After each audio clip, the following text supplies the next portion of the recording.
The movie kicks off with Donnie hanging out at school, chatting with two friends about girls in their class. That's when he drops a bold line, "I'm done with teenagers, I want women now." Yep, this precocious kid had his sights set high. And just like in a movie, that's when his teacher walks by, beautiful, popular, the ultimate school crush. Donnie, holding two movie tickets, shoots his shot and asks her out. She shuts it down, of course. "I'm your teacher, not your girlfriend." But Donnie doesn't back down and keeps flirting. The result? Detention. But instead of punishment, it turns into reward. She takes him to the classroom and, well, things heat up more than popcorn in a microwave. Their relationship goes way over the line. They keep meeting outside of school, with steamy scenes and secret rendezvous. Then, during a school event, strange sounds backstage grab attention. When the curtain drops, there's Donnie in action with the teacher. The whole school sees it. Students cheer and clap like it's a show. Welcome to America 2012, where even the wildest scandals make headlines. But the law wasn't amused. The teacher ends up pregnant and is sentenced to 30 years in prison. Donnie, being a minor, walks free and eventually gets custody of the child when he turns 18. The scandal turns Donnie into a celebrity. He gives interviews, appears on talk shows, and rakes in money. Fast forward 28 years. Donnie is broke, alcoholic, and owes $43,000 in taxes. Life hit hard. His lawyer pitches a wild idea: bet $20 on the underdog in a marathon. If the guy wins, Donnie takes home $160,000.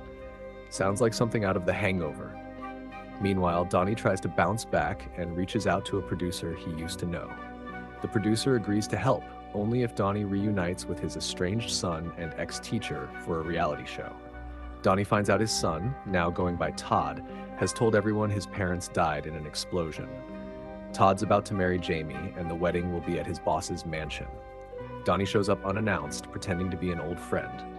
Todd is furious, but Donnie insists on staying. He tries to convince Todd to visit his mom in prison, but Todd refuses. Donnie doesn't tell him the real reason behind the reunion, the reality show, but slowly wins over the wedding guests with his crazy charm.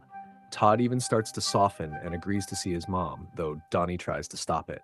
Todd visits her anyway, and surprise, the producer shows up with a full TV crew.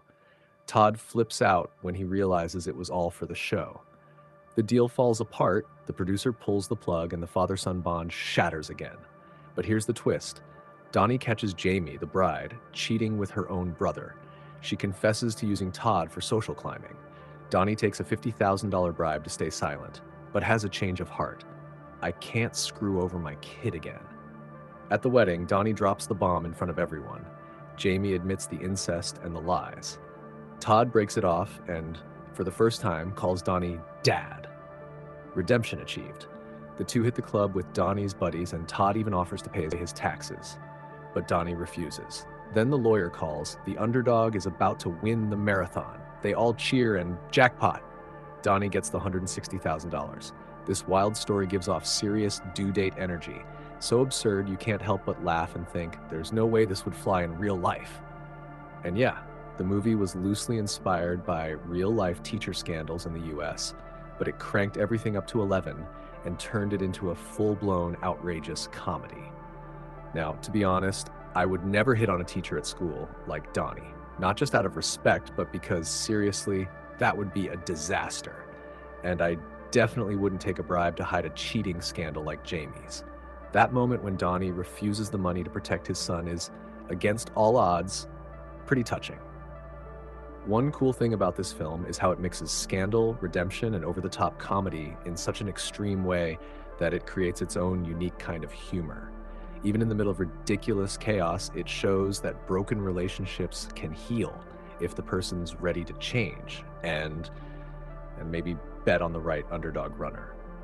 But what did you think of the movie? Do you think Donnie really deserved to be for everything he did?